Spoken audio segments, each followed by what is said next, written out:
ನಮಸ್ತೆ ನನ್ನೆಲ್ಲ ಪ್ರೀತಿಯ ವೀಕ್ಷಕರಿಗೆ. Let's welcome back to my channel Bindaas Karnataka. Friends, ಎಲ್ಲರೂ ಹೇಗಿದ್ದೀರಾ? ಐ ಹೋಪ್ ಎಲ್ಲರೂ ಕೂಡ ಚೆನ್ನಾಗಿದ್ದೀರಾ ಅಂತ ಹೇಳಿ ತಿಳ್ಕೊತೀನಿ. ಆ್ಯಂಡ್ ನಾನು ಕೂಡ ತುಂಬಾ ಚೆನ್ನಾಗಿದ್ದೀನಿ. ಬನ್ನಿ ಫ್ರೆಂಡ್ಸ್, ಇವತ್ತೊಂದು ಇಂಪಾರ್ಟೆಂಟ್ ಆಗಿರೋ ಟಾಪಿಕ್ ಬಗ್ಗೆ ನೀವು ಎಲ್ಲ ತಿಳ್ಕೊಳ್ಳೋಣ. ಫ್ರೆಂಡ್ಸ್, ಇವತ್ತಿನ ಒಂದು ಟಾಪಿಕ್ ಬಂದುಬಿಟ್ಟು ಪ್ರೈವೇಟ್ ಸೆಕ್ಟರ್ಗಳಲ್ಲಿ, ಪ್ರೈವೇಟ್ ಜಾಗಗಳಲ್ಲಿ, ಪ್ರೈವೇಟ್ ಕಂಪ್ನಿಗಳಲ್ಲಿ ನಾವು ಕೆಲಸವನ್ನು ಮಾಡಬೇಕಾ ಅಥವಾ ಬೇಡವಾ, ಎಲ್ಲಿ ಮಾಡಿದರೆ ಒಳ್ಳೆಯದು, ಎಲ್ಲಿ ಮಾಡಿದರೆ ಒಳ್ಳೆಯದಲ್ಲ ಅಂತ ಹೇಳಿ ಜನರಲ್ ಆಗಿ ನೀವು ತಿಳ್ಕೊಳ್ಳೋಣ. ಓಕೆ ಫ್ರೆಂಡ್ಸ್, ಇವಾಗ ಪ್ರತಿಯೊಬ್ಬರಿಗೂ ಕೆಲಸ ಅನ್ನೋದು ಅವಶ್ಯಕತೆ ಇದ್ದೇ ಇರುತ್ತೆ. ಯಾರೂ ಕೂಡ ಸುಮ್ಮನೆ ಟೈಮ್ ಪಾಸಿಗಾಗಲಿ ಇನ್ನೊಂದಕ್ಕಾಗಲಿ ಕೆಲಸಕ್ಕೆ ಹೋಗಲ್ಲ. ಪ್ರತಿಯೊಬ್ಬರಿಗೂ ಮನೆಯದ್ದು ನಿರ್ವಹಣೆ ಇರುತ್ತೆ. ಸೊ ಹಾಗಾಗಿ ಕೆಲಸಕ್ಕೆ ಹೋಗ್ತಾರೆ. ಅದು ಹೆಣ್ಮಕ್ಳಾಗಿರ್ಬೋದು ಅಥವಾ ಗಂಡು ಮಕ್ಕಳಾಗಿರ್ಬೋದು. ಈಗ ಹೆಣ್ಮಕ್ಳು ಹೋಗ್ತಾರೆ ಅಂದ ತಕ್ಷಣ ಅವ್ರು ಫ್ಯಾಷನಿಗೆ ಹೋಗಲ್ಲ, ಅಥವಾ ಗಂಡು ಮಕ್ಕಳು ಹೋಗ್ತಾರೆ ಅಂದ ತಕ್ಷಣ ಅವ್ರು ಟೈಮ್ ಪಾಸಿಗೆ ಹೋಗಲ್ಲ. ಪ್ರತಿಯೊಬ್ಬರಿಗೂ ಅವ್ರದ್ದೇ ಆದಂತಹ ಜವಾಬ್ದಾರಿ ಇರುತ್ತೆ. ಹಾಗಾಗಿ ಆ ಒಂದು ಜವಾಬ್ದಾರಿಯನ್ನು ಪೂರೈಸೋದಕ್ಕೆ ಹಣದ ಅವಶ್ಯಕತೆ ತುಂಬ ಮುಖ್ಯವಾಗಿರುತ್ತೆ. ಹಾಗಾಗಿ ಕೆಲಸಕ್ಕೆ ಹೋಗ್ತಾರೆ. ದುಡ್ಡಿಲ್ಲ ಅಂತಂದರೆ ನಾವು ಲೈಫಲ್ಲಿ ಏನೂ ಮಾಡಲಿಕ್ಕಾಗೋದಿಲ್ಲ. ಕಾಯಕವೇ ಕೈಲಾಸ ಅಂತ ಹೇಳಿ ನಿಮಗೆ ಎಲ್ಲರಿಗೂ ಗೊತ್ತಿದೆ. ಸೊ ಹಾಗಾಗಿ ಈಗ ನೋಡಿ, ನೀವು ಒಂದು ಕಡೆ ಕೆಲಸವನ್ನು ಮಾಡ್ತೀರಾ ಪ್ರೈವೇಟ್ ಜಾಗದಲ್ಲಿ ಅಂತ ಹೇಳಿದರೆ, ಸೊ ಹೇಗೆ ಅಂತ ಹೇಳಿದರೆ, ನಿಮಗೆ ಪ್ರೈವೇಟ್ ಜಾಗದಲ್ಲಿ ನೀವು ಹೋಗ್ತೀರಾ ಅಂದರೆ ಫಸ್ಟ್ ಅವರು ನಿಮಗೆ ಒಂದು ಜಾಯ್ನಿಂಗ್ ಲೆಟ್ರನ್ನು ಕೊಡಬೇಕಾಗತ್ತೆ. ಸೊ ನೋಡಿ, ನೀವು ಸುಮಾರು ಜನ ಇದ್ದೀರಾ, ಕೆಲಸವನ್ನು ಮಾಡ್ತಾ ಇರ್ತೀರ, ನೀವು ಅಲ್ಲಿ ಜಾಯ್ನಿಂಗ್ ಲೆಟರನ್ನು ತೊಗೊಂಡಿರಲ್ಲ. ಎಷ್ಟೋ ಜನ ಸ್ವಲ್ಪ ನಾಲೆಜ್ ಇದೆ, ಬುದ್ಧಿ ಇದೆ ಅನ್ನೋರು ಜಾಯ್ನಿಂಗ್ ಲೆಟರನ್ನು ತೊಗೊಂಡಿರ್ತಾರೆ, ಇನ್ನು ಕೆಲವರು ತೊಗೊಳ್ಳಲ್ಲ.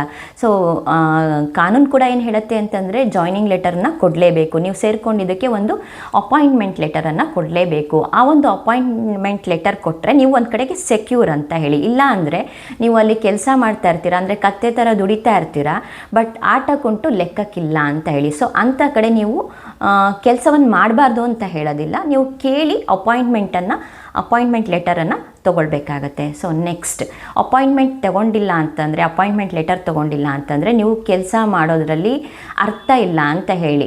ಸೊ ನೆಕ್ಸ್ಟ್ ಬಂದುಬಿಟ್ಟು ನೋಡಿ, ಪ್ರತಿಯೊಬ್ಬರಿಗೂ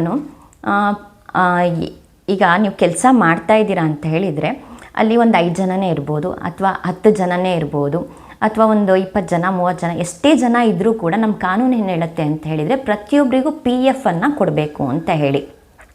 PF ಅನ್ನು ಕೊಟ್ಟಿಲ್ಲ ಅಂತಂದರೆ ನಿಮಗೆ ಒಂದು ಸೇವಿಂಗ್ಸ್ ಆಗೋದಿಲ್ಲ. ಸೊ ನೀವು ಕಷ್ಟಪಡೋದಕ್ಕೆ ಸೇವಿಂಗ್ಸ್ ಮಾಡೋದಕ್ಕೋಸ್ಕರ ನೀವು ಕೆಲಸಕ್ಕೆ ಹೋಗ್ತಿದ್ದೀರಾ ಅಂತಂದರೆ, ನಿಮಗೆ ಇವಾಗ ನೋಡಿ, ಎಷ್ಟೇ ಸ್ಯಾಲ್ರಿ ಬಂದರೂ ಕೂಡ ಮನೆ ಖರ್ಚಿಗೆ ಕೊಡ್ತೀರಾ, ಅಥವಾ ರೆಂಟು, ಬಾಡಿಗೆ ಈ ಥರ ಎಲ್ಲ ಕೊಟ್ಟು ಖಾಲಿ ಮಾಡಿಕೊಡ್ತೀರಾ.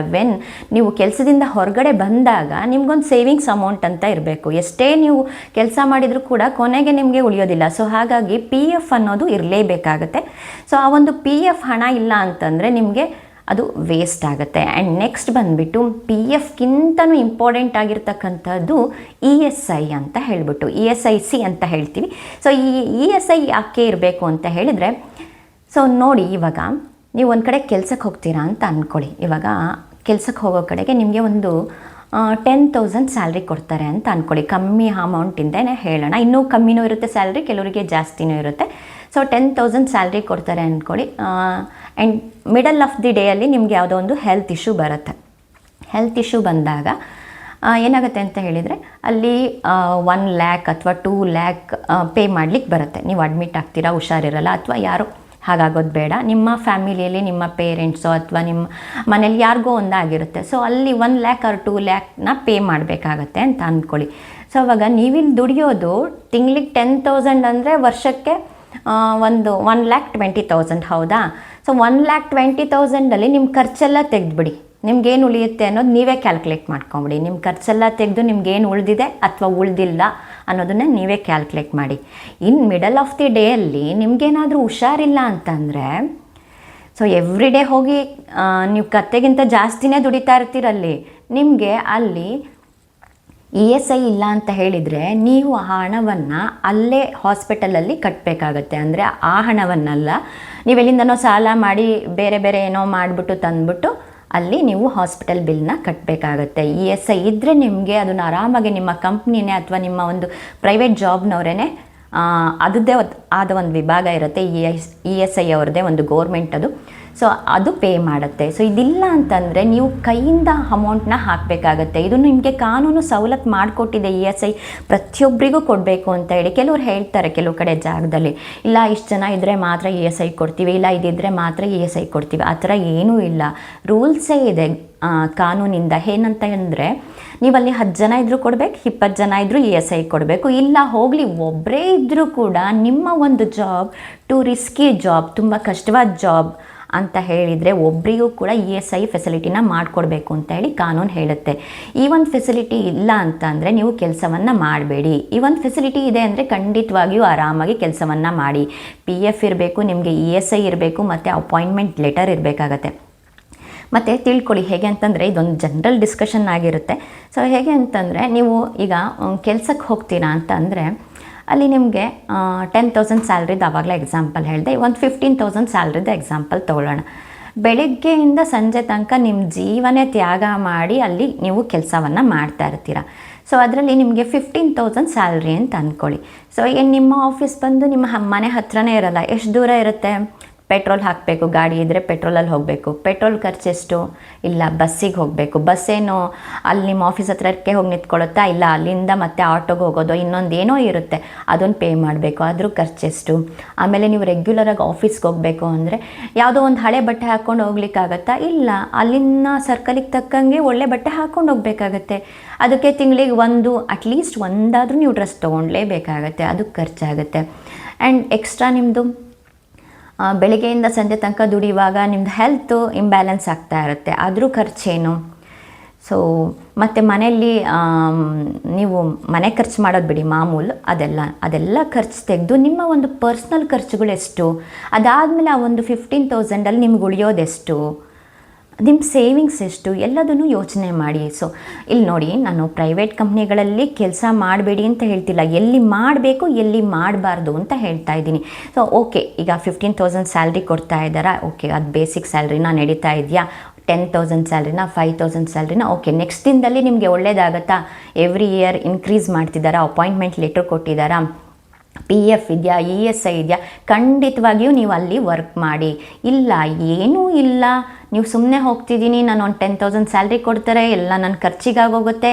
ಖರ್ಚನ್ನ ಈ ಥರ ನೀಟಾಗಿ ಕುತ್ಕೊಂಡು ಒಂದು ಕಡೆ ಕ್ಯಾಲ್ಕುಲೇಟ್ ಮಾಡಿ. ನೀವು ಎವ್ರಿ ಡೇ ಹೋಗೋ ಪೆಟ್ರೋಲ್ ಖರ್ಚೆಷ್ಟು, ಬಸ್ಸಿನ ಖರ್ಚೆಷ್ಟು, ನಿಮ್ಮ ಹೆಲ್ತ್ ಇಂಬ್ಯಾಲೆನ್ಸ್ ಆಗುತ್ತೆ ಅದ್ರದ್ದು ಖರ್ಚೆಷ್ಟು, ಆಮೇಲೆ ಮನೇಲಿ ಬೇರೆ ಖರ್ಚುಗಳೆಷ್ಟು, ನಿಮ್ಗೆ ಎಷ್ಟು ಸೇವಿಂಗ್ಸ್ ಆಗುತ್ತೆ ನೋಡಿ. ನೀವು ಎನರ್ಜಿಯಾಗಿದ್ದಾಗೆ ಸೇವಿಂಗ್ಸನ್ನು ಮಾಡಬೇಕಾಗತ್ತೆ. ಒಂದು ಏಜ್ ಆದಮೇಲೆ ನೀವು ಒಂದು ಸೇವಿಂಗ್ಸ್ನ ಮಾಡಲಿಕ್ಕೆ ಬರಲ್ಲ. ಪ್ರತಿಯೊಬ್ಬ ಮನುಷ್ಯನಲ್ಲೂ ಒಂದು ಸ್ಕಿಲ್ ಇರುತ್ತೆ, ಒಂದು ಎನರ್ಜಿ ಇರುತ್ತೆ. ಸೊ ಆ ಒಂದು ವಯಸ್ಸಲ್ಲೇ ನೀವು ಚೆನ್ನಾಗೇ ದುಡ್ಕೊಂಡು ಒಂದು ಸೇವಿಂಗ್ಸ್ನ ಮಾಡಬೇಕಾಗತ್ತೆ. ಇಲ್ಲಿ ಸೇವಿಂಗ್ಸ್ ಇದೆಲ್ಲ ಏನಕ್ಕೆ ಹೇಳ್ತೀರಾ, ಬೇಡ ಮೇಡಮ್ ಅಂತ ಹೇಳ್ತೀರಾ, ಬಟ್ ನಿಮಗೆ ಸೇವಿಂಗ್ಸೇ ಜೀವನ ಆಗುತ್ತೆ. ಸೊ ನೋಡಿ, ಒಂದು ಒಳ್ಳೆ ಏಜಲ್ಲಿ ನಾವು ಒಂದು ಕಡೆಗೆ ಹೋಗಿ ಏನು ಒಂದು ಅಪಾಯಿಂಟ್ಮೆಂಟ್ ಲೆಟ್ರ್ ಇಲ್ಲ, ಒಂದು PF ಇಲ್ಲ, ESI ಇಲ್ಲ, ಇನ್ನೊಂದಿಲ್ಲ, ಅಥವಾ ಬೇಸಿಕ್ ಸ್ಯಾಲ್ರಿನೂ ಅವ್ರು ಸರಿಯಾಗಿ ಕೊಡ್ತಾ ಇಲ್ಲ ಅಂತ ಹೇಳಿದರೆ ಅಂಥ ಕಡೆ ನೀವು ಕೆಲಸ ಮಾಡಿ ಎಂಡ್ ಆಫ್ ದಿ ಡೇ ನಿಮಗೆ ಏನು ಹೋಗಲಿ, ನಿಮಗೆ ಕಂಟಿನ್ಯೂಸ್ ಆಗಿ ನಿಮ್ಮನ್ನು ಅಲ್ಲೇ ಇಟ್ಕೊತೀನಿ ಪರ್ಮನೆಂಟ್ ಅಂತ ಮಾಡಿದಾರಾ? ಪರ್ಮನೆಂಟ್ ಜಾಬ್ ಅದು ಎಲ್ಲ ಥಿಂಕ್ ಮಾಡಬೇಕಾಗತ್ತೆ. ಇಲ್ಲ ವರ್ಷ ಸ್ಯಾಲ್ರಿನ ಇನ್ಕ್ರೀಸ್ ಮಾಡ್ತಿದ್ದಾರಾ ಅವರು? ಹೋಗಲಿ, ಸ್ಯಾಲ್ರಿ ಇನ್ಕ್ರೀಸ್ ಮಾಡ್ತಿಲ್ಲ, ಏನೂ ಇಲ್ಲ, ಯಾವ ಲೆಟರು ಇಲ್ಲ, ಓಕೆ ಆಯಿತು. ನಿಮ್ಮ ಲೈಫಿಗೆ ಸೆಕ್ಯೂರಿಟಿಯಾಗಿದ್ದಾರಾ? ಏನಾದರೂ ಇಯರ್ಲಿ ಅವ್ರೇನಾದರೂ ಇಷ್ಟು ಅಂತೇಳಿ ಅವ್ರು ಬಂದಿರೋ ಕಂಪ್ನಿಯಲ್ಲಿ ಲಾಭನ ಏನಾದರೂ ನಿಮಗೆ ಒಂದು ಏನು ಹೇಳ್ತಾರೆ ಬೋನಸ್ ಅಂತ ಕೊಡ್ತಿದ್ದಾರಾ? ಅಥವಾ ನಿಮಗೆ ಏನಾದರೂ ಒಂದು ಮನೆ ವ್ಯವಸ್ಥೆ ಮಾಡ್ತಿದ್ದಾರಾ? ಅಥವಾ ಒಂದೇನೋ ಒಂದು ಅವರು ಒಂದು ಅಪಾರ್ಟ್ಮೆಂಟಲ್ಲಿ ಏನಾದ್ರು ಇರೋಕ್ಕೆ ಜಾಗ ಕೊಟ್ಟಿದ್ದಾರಾ? ನಿಮ್ಮ ಫ್ಯಾಮಿಲಿಗೆ ಒಂದು ಹೆಲ್ತ್ ಪ್ರಾಬ್ಲಮ್ ಆದಾಗ ಅದಕ್ಕೆ ಸಪೋರ್ಟ್ ಮಾಡ್ತಿದ್ದಾರಾ? ಏನೂ ಇಲ್ಲ ಅಂತ ಅಂದರೆ ನೀವು ಅಲ್ಲಿ ಕೆಲಸ ಮಾಡ್ತಿರೋದು ಖಂಡಿತವಾಗಿಯೂ ವೇಸ್ಟ್. ಇನ್ನು ಕೆಲವ್ರು ಇರ್ತಾರೆ ಹೇಗೆ ಅಂತ ಹೇಳಿದರೆ, ಇವಾಗ ನಿಮ್ಮನ್ನು ತೊಗೊಂಡಿರ್ತಾರೆ 5,000 ಸ್ಯಾಲ್ರಿಗೆ, ನೆಕ್ಸ್ಟ್ ಇಯರ್ ಒಂದು 500 ರೂಪಾಯಿ ಸ್ಯಾಲ್ರಿ ಜಾಸ್ತಿ ಮಾಡ್ತಾರೆ, 1,000 ರುಪೀಸ್ ಜಾಸ್ತಿ ಮಾಡ್ತಾರೆ. ಆದರೂ ನೆಕ್ಸ್ಟ್ ಇಯರ್ ಏನು ಮಾಡ್ತಾರೆ ಅಂತ ಅಂದರೆ, ನಿಮ್ಮದು ಒಂದು 7, 8, 10 ಸ್ಯಾಲ್ರಿ ನಿಮಗೆ ಬರೋಷ್ಟೊತ್ತಿಗೆ ನಿಮಗೆ ಸ್ಯಾಲ್ರಿನೇ ಹೈಕ್ ಮಾಡಲ್ಲ. ಏನಕ್ಕಂದರೆ ನೀವು ಅಲ್ಲಿಂದ ವಾಪಸ್ ಹೋಗಬೇಕು, ನಾವು ಕಳಿಸ್ತೀವಿ ಅಂತ ಅವ್ರು ಹೇಳಲ್ಲ, ಸ್ಯಾಲ್ರಿನ ಅಲ್ಲಿಗೆ ನಿಲ್ಲಿಸ್ಬಿಡ್ತಾರೆ. ಮತ್ತೆ ಫ್ರೆಷರ್ಸನ್ನು ತೊಗೊತಾರೆ, 5,000ಗೆ 4,000ಗೆ ಕೆಲಸ ಮಾಡಿಸ್ಕೋತಾರೆ. ಓಕೆ, ನಾನು ಒಪ್ಕೊತೀನಿ, ಅವರಿಗೆ ಪೇ ಮಾಡೋಕ್ಕೆ ಅಲ್ಲಿ ಪ್ರಾಬ್ಲಮ್ ಇರ್ಬೋದು, ಬಟ್ ನೀವು ಒಂದೇ ಕಂಪನಿಯಲ್ಲಿ ನಿಮ್ಮ ಒಂದು ಲೈಫ್ ಸೆಕ್ಯೂರಿಟಿಗೆ ಅಲ್ಲಿ ದುಡಿತಿದ್ದೀರಾ ಅಂದಾಗ ನಿಮಗೂ ಒಂದು ಸೆಕ್ಯೂರಿಟಿ ಬೇಕು ಅಲ್ವಾ? ನಿಮಗೂ ಒಂದು ಏನು ಹೇಳ್ತಾರೆ ಅಂತ ಹೇಳಿದರೆ ಒಂದು ಜಾಗ್ರತೆ ಬೇಕು ಅಲ್ವಾ, ಒಂದು ಆಧಾರ ಬೇಕು ಅಲ್ವಾ. ಅದೆಲ್ಲ ಇಲ್ಲ ಅಂತಂದರೆ ಈಗ ನಿಮ್ಮ ಒಂದು ಲೈಫಿಗೆ ಆಧಾರ ಇಲ್ಲ, ನೆಕ್ಸ್ಟ್ ನನಗೆ ಇಲ್ಲೊಂದು ಪರ್ಮನೆಂಟ್ ಇಲ್ಲ ಅಂತಂದರೆ ಹೇಗೆ ನೀವು ಅಲ್ಲಿ ಕೆಲಸವನ್ನು ಕಂಟಿನ್ಯೂ ಮಾಡ್ತೀರಾ? ಸೊ ನಿಮ್ಮ ಒಂದು ಒಳ್ಳೆ ವಯಸ್ಸಲ್ಲಿ ಒಂದು ಎನರ್ಜಿಯನ್ನು ಅಲ್ಲಿ ಏನಕ್ಕೆ ಹಾಕ್ತೀರಾ ತಿಳ್ಕೊಳ್ಳಿ. ಆಯಿತು, ಓಕೆ, ನೀವು ಅಲ್ಲಿ ಕೆಲಸ ಮಾಡಿದ್ರಿ, ಎಲ್ಲ ಆಯಿತು, ಏನೂ ಸೇವಿಂಗ್ಸ್ ಆಗಲಿಲ್ಲ, ಲೈಫ್ ಸ್ಟೈಲ್ ಹಾಗೆ ನಡೀತಿತ್ತು ಅಂತ ಅಂದ್ಕೊಳ್ಳಿ. ಅಲ್ಲಿ ಕೆಲಸ ಮಾಡಿ ಮಾಡಿ ಮಾಡಿ ಮಾಡಿ ನಿಮ್ಮ ಹೆಲ್ತ್ ಫುಲ್ ಇಂಬ್ಯಾಲೆನ್ಸ್ ಆಗೋಗಿರುತ್ತೆ. ಲಾಸ್ಟಿಗೆ ಏನಾಗುತ್ತೆ, ಅವರು ನಿಮ್ಮನ್ನ ಕೆಲಸದಿಂದಲೂ ಕಳಿಸ್ಬಿಡ್ತಾರೆ, ಒಂದು ಸ್ಯಾಲ್ರಿ ನಿಲ್ಲಿಸ್ತಾರೆ ಅಥವಾ ಇನ್ನೊಂದೇನೋ ಮಾಡಿ ಕಳಿಸ್ಬಿಡ್ತಾರೆ ಅಂತ ಅಂದ್ಕೊಳ್ಳಿ. ಆವಾಗ ನಿಮ್ಮ ಹೆಲ್ತ್ ಪೂರ್ತಿ ಇಂಬ್ಯಾಲೆನ್ಸ್ ಆಗಿ ನೀವು ಮೆಡಿಸನ್ ತೊಗೊಳ್ಳೋ ಲೆವೆಲಿಗೆ ಹೋಗಿರ್ತೀರ. ಆಗ ನೀವು ಹೋಗಬೇಕು ಮಣಿಪಾಲ್, ಬ್ಯಾಂಗ್ಳೂರು, ಅದು ಇದು ಅಂತ ಹೋಗಬೇಕು, ಟ್ರೀಟ್ಮೆಂಟ್ ತೊಗೋಬೇಕು. ಆವಾಗ ನಿಮಗೆ ಯಾರು ದುಡ್ಡು ಕೊಡ್ತಾರೆ? ಸೊ ಇದೆಲ್ಲ ಹೇಗೆ, ಇದೆಲ್ಲ ನೀವು ಯೋಚಿಸ್ಬೇಕಾಗತ್ತೆ. ಪ್ರೈವೇಟ್ ಕಂಪ್ನಿಗಳಲ್ಲಿ ನೀವು ಕೆಲಸ ಮಾಡಬೇಕಾದ್ರೆ ಕಾನೂನಾಗಿ ಏನೇನು ವ್ಯವಸ್ಥೆ ಇದೆ ಅಂತೇಳಿ ಕಾನೂನು ಅಡಿಯಲ್ಲಿ ನೀವು ತಿಳ್ಕೊಬೇಕಾಗತ್ತೆ. ಲೇಬರ್ ಆ್ಯಕ್ಟ್ ಏನೇನು ಹೇಳುತ್ತೆ ಅಂತೇಳಿ ತಿಳ್ಕೊಬೇಕಾಗತ್ತೆ. ಪ್ರತಿಯೊಂದು ಪಡ್ಕೊಂಡು ನೀವು ಕೆಲಸವನ್ನು ಮಾಡಬೇಕಾಗತ್ತೆ.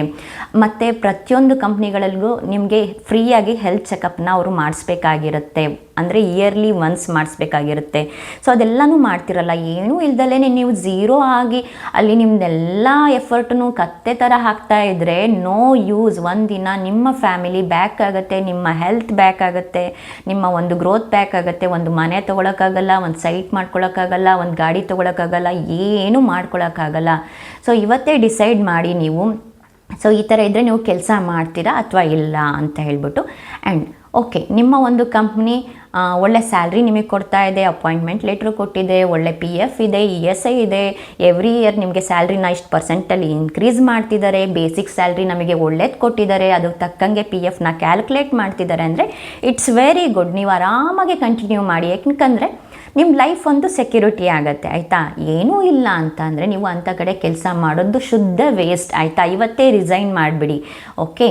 ಆ್ಯಂಡ್ ನೆಕ್ಸ್ಟ್ ಬಂದುಬಿಟ್ಟು ನೀವು ನಿಮ್ಮ ಒಂದು ಲೈಫ್ಗೆ ನಾನು ಪ್ರೈವೇಟ್ ಜಾಬ್ ಮಾಡಬೇಕಾ ಅಥವಾ ಸ್ವಂತ ಜಾಬ್ ಮಾಡಿದ್ರೆ ಒಳ್ಳೆಯದಾ ಅಂತ ಹೇಳಿ ಡಿಸೈಡ್ ಮಾಡಬೇಕಾಗತ್ತೆ. ನೋಡಿ, ಸ್ವಲ್ಪ ನೀವು ಜಾಣ್ರಿದ್ದೀರಾ, ಇಂಟೆಲಿಜೆಂಟ್ ಇದ್ದೀರಾ ಅಂತ ಹೇಳಿದರೆ ನೀವು ಈ ಒಂದು ಪ್ರೈವೇಟ್ ಜಾಬಲ್ಲಿ ಎಫರ್ಟ್ ಹಾಕುವಂತಹ ನಿಮ್ಮ ಒಂದು ಸ್ಟ್ರೆಂತನ್ನು, ನಿಮ್ಮ ಒಂದು ಎಬಿಲಿಟಿನ, ನಿಮ್ಮ ಒಂದು ಶಕ್ತಿಯನ್ನು ನಿಮ್ಮ ಒಂದು ಸ್ವಂತ ದುಡಿಮೆಗೆ ಹಾಕಿ.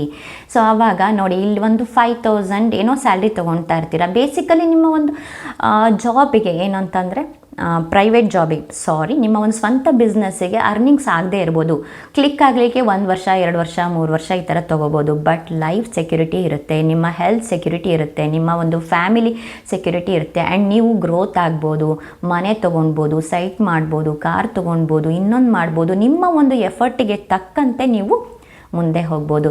ಸೊ ಹಾಗಾಗಿ ನೀವು ಇಲ್ಲೇ ಇವತ್ತೇ ಡಿಸೈಡ್ ಮಾಡಿ, ನಾನು ಪ್ರೈವೇಟ್ ಕಂಪ್ನಿಯಲ್ಲಿ ಹೇಗಿದ್ದರೆ ಕೆಲಸ ಮಾಡಬೇಕು, ಹೇಗಿದ್ದರೆ ಕೆಲಸ ಮಾಡಬಾರ್ದು ಅಂತೇಳಿ.